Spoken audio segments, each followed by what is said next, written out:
pessoas pensam no morador, pensa na população, não importa o partido da prefeita, não importa o partido do presidente, as coisas avançam. E isso que é mais importante, porque senão vira puro discursinho demagógico de tribuna. E aí, vereador Teco, eu vou responder, eu não entendo por que eu fui citado sobre a fuga, né, de um deputado federal da família Bolsonaro. Se ele está com medo de ser preso, ele licenciou do mandato para ficar em outro país falando mal do próprio Está falando do meu irmão, questão de ordem. Eu não posso ser interrompido em questão de ordem, presidente, por favor. Então, assim, eu não entendo porque eu fui citado. Eu não entendo porque eu fui citado. Eu não entendo porque eu fui citado. Então, assim, quem tem medo foge, é isso que eu gostaria de dizer. Tu é abaixo, moleque. Eu venho à tribuna hoje para relatar o ocorrido de ontem. Sabemos o que está acontecendo no Brasil e sabemos o motivo do meu irmão Eduardo ficar nos Estados Unidos e pedir asilo para lá. Foi duro ver o discurso dele na timeline. Foi duro ver meu pai naquele estado. Eu que sou irmão, eu já senti bastante, mas meu pai, o que ele sentiu, muitos aqui sabem, muitos são pais. Quando você vai atacar alguém, ataque a pessoa, não ataque o familiar. Eu nunca desrespeitei nenhum familiar dessa casa.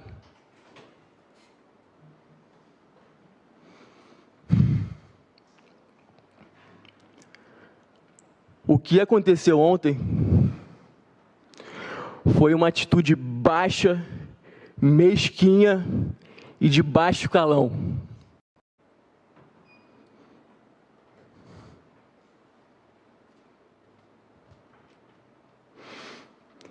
Eu sei o que os senhores vereadores, não a maioria, né, mas alguns da base do governo, tentaram fazer comigo ontem. E não deu certo. E não vai dar. Se acham que vão me calar, estão muito enganados. Eu vou continuar incomodando o sistema de Balneário Camboriú. Tá ok? E a cobra vai fumar agora. O Supremo Tribunal Federal formou maioria para barrar o pedido de afastamento de 3 ministros do julgamento que vai analisar a tentativa de golpe de Estado depois das eleições de 2022.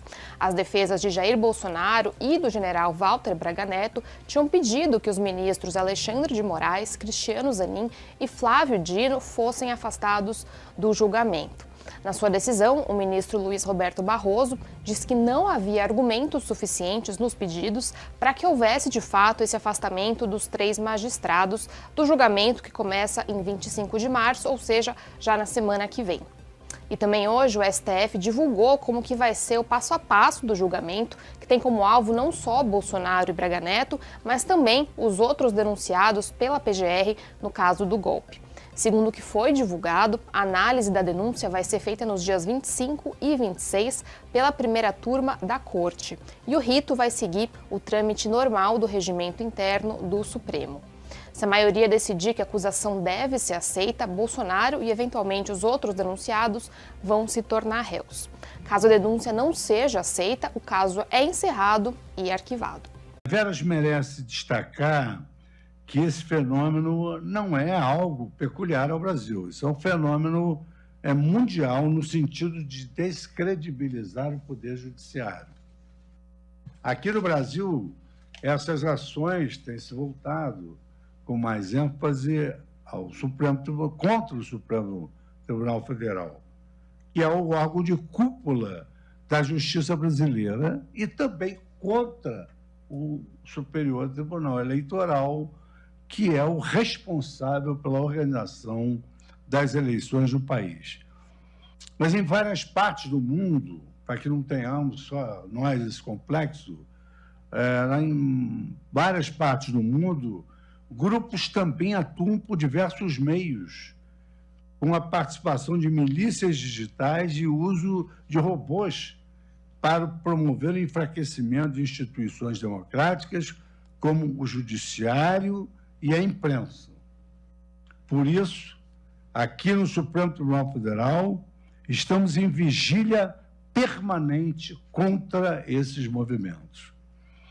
Desde 2019, nas gestões que já se passaram, também o ministro Dias Toffoli, para enfrentar não só desinformação, mas, digamos assim, verdadeiros ataques ao Supremo Tribunal Federal, ele instaurou aqui um inquérito que esteve e está em ótimas mãos, na relatoria de Sua Excelência, o ministro Alexandre de Moraes, que tem conduzido os trabalhos com extrema seriedade e competência que reconhece de público, ministro Alexandre de Moraes. No dia 25, a primeira turma do Supremo Tribunal Federal julgará a denúncia da Procuradoria-Geral da República contra o ex-presidente Jair Messias Bolsonaro e aliados diante de uma tentativa de golpe de Estado.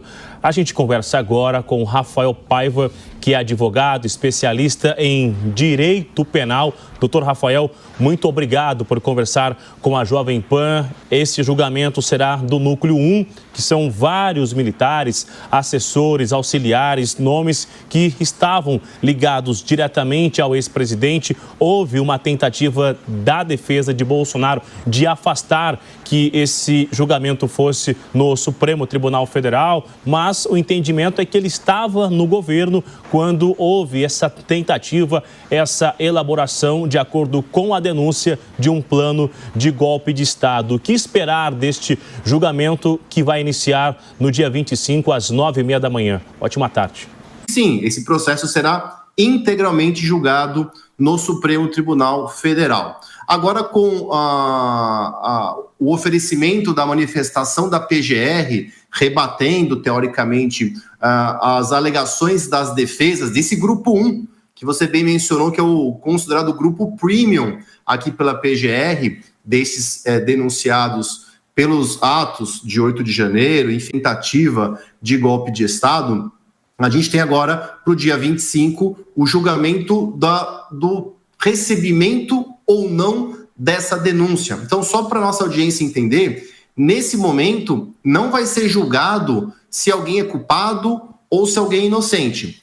O que vai ser julgado é se a denúncia oferecida pela Procuradoria-Geral da República tem elementos mínimos para se sustentar em uma ação penal. Muita gente tinha dúvida se o Eduardo Bananinha iria voltar ou não para o Brasil após a informação de que ele poderia ter o passaporte apreendido e até mesmo ter a sua prisão preventiva decretada. O motivo? Ele, como parlamentar brasileiro, tem viajado o mundo e neste momento, inclusive, está nos Estados Unidos. Para ser bem específico, depois que o Trump tomou posse, ele foi lá 3 vezes pedir punições para o Estado brasileiro, pedir perseguição para magistrados brasileiros, pedir aplicação, inclusive, de tributações elevadas para o Estado brasileiro. Tudo isso tem sido visto ali, de acordo com o que estabelece a legislação, como crime contra a soberania nacional ou um crime de lesa pátria. E aí, meus amigos, de acordo com vários portais de notícia, o Eduardo Bananinha já teria decidido não voltar mais para o Brasil e decidiu, inclusive, ficar nos Estados Unidos da América. Diz que os filhos dele já estão estudando lá, inclusive, em uma escola.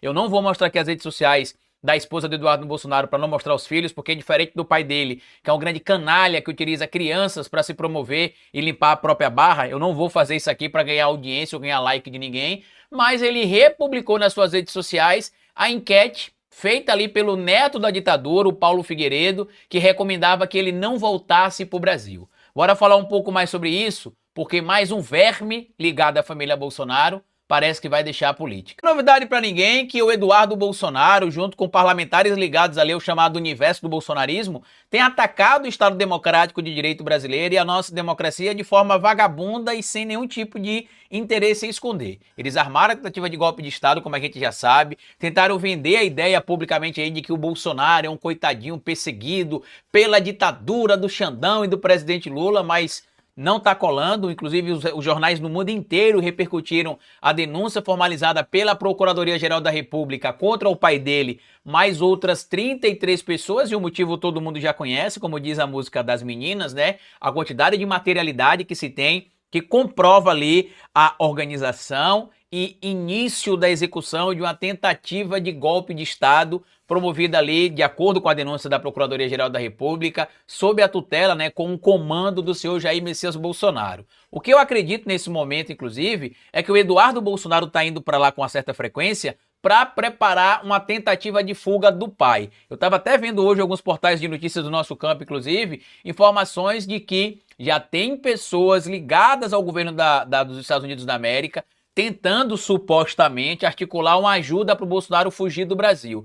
Tanto que várias figuras que são ligadas à magistratura, tanto da atualidade quanto os aposentados, já recomendaram que a Polícia Federal ou decrete a prisão preventiva do Bolsonaro, e não é porque o Eduardo Bolsonaro está lá nos Estados Unidos, mas sim por causa dos atos que ele tem convocado, dos ataques que ele continua fazendo ao Estado Democrático de Direito, à democracia. Ele representa o que estabelece o artigo 312 do Código de Processo Penal, um risco nesse momento em estado de soltura, por exemplo, ou na melhor das hipóteses ali, ou na pior das hipóteses, melhor dizendo, colocar uma tornozeleira eletrônica para poder monitorar o Bolsonaro. Eu já citei aqui para vocês que o Bolsonaro será condenado e preso, e que as únicas duas alternativas que existem para o Bolsonaro não ser condenado e preso é ele ter aula presencial com Olavo de Carvalho, que eu não desejo isso, eu quero que ele esteja vivinho para poder pagar por tudo que ele fez, ou fugir do Brasil. Se a fuga acontecer, vai ser uma vergonha gigantesca para o Poder Judiciário brasileiro e para a Polícia Federal. Por isso que eu acredito que a Polícia Federal, inclusive nesse momento, já está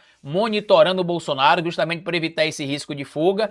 De acordo com o canal do Eduardo Guimarães, o blog da Cidadania, ele mostrou lá, claro, fazendo aquele trabalho correto, de jornalístico que ele faz corretamente, borrando o rosto das filhas e dos filhos do Eduardo Bolsonaro. As crianças já estão até estudando lá fora, o Eduardo Bolsonaro já alugou casa e tudo mais. E eles não disfarçam, porque se você entrar aqui, por exemplo, no Instagram do Eduardo Bolsonaro, ó, tá aqui, ó, ele mostrando lá a publicação, e olha que interessante isso aqui, ó, Eduardo Bolsonaro hoje no Space do X vai bater um papo com Mário Naufal. Para quem não sabe quem é Mário Naufal, é aquele moleque, né, que fez o compartilhamento daquela postagem falsa de que o Brasil tinha parado em mais de 120 cidades para poder protestar contra o Lula e pedir o impeachment do Lula. Tudo isso é uma grande mentira, é uma grande balela. E a gente sabe disso, mas o Elon Musk compartilhou, o Eduardo Bananinha vai hoje se reunir com o Mário Naufal, e para mim tá bem claro, né, que o Eduardo Bolsonaro lá fora, a gente tinha falado isso em alguns vídeos atrás, né, que ele consegue um padrão de vida muito bom lá fora, porque ele está sendo bancado, provavelmente, pela extrema-direita global, por figuras como o Elon Musk, como o próprio Donald Trump, com empresas ligadas ao Trump. Eu já fiz uma denúncia em 2020 aqui no canal, que muita gente duvidou na época, que em tese o Eduardo Bolsonaro e o Carlos Bolsonaro seriam uma ponte, né, entre figuras ligadas à extrema-direita global com dinheiro, patrocinando veículos de mídia de extrema-direita no Brasil. Como é que eu sei disso? Porque uma pessoa na época entrou em contato comigo dizendo que foi procurada por essa pessoa e me mandou até detalhes, citou o nome de uma moça, né, que eu vou chamar só de Tati McDowell. Não vou dizer o nome dela completo, mas vamos chamar só de Tati McDowell. Mostrou ali o perfil do cara do marido gringo dela, que seria a conexão supostamente entre o Eduardo Bolsonaro e o Carlos Bolsonaro. Citou vários canais da direita bolsonarista que receberiam supostamente esse tipo de apoio, não só deste rapaz, mas de outras pessoas, e que esse rapaz seria supostamente um elo. E eu não duvido disso, tá? Não duvido. O que tá claro pra mim agora é que, diferente das bravatas que o Eduardo Bolsonaro costumava gritar junto com o papi soberano dele, a bravura não passou da segunda página. O Lula, por exemplo, quando foi perseguido pelo Sérgio Moro na Operação Lava Jato, falou: não vou fugir porque eu vou provar que é uma armação contra mim. E ficou. Diferente do Eduardo Bolsonaro e do pai, que provavelmente vai tentar fugir também.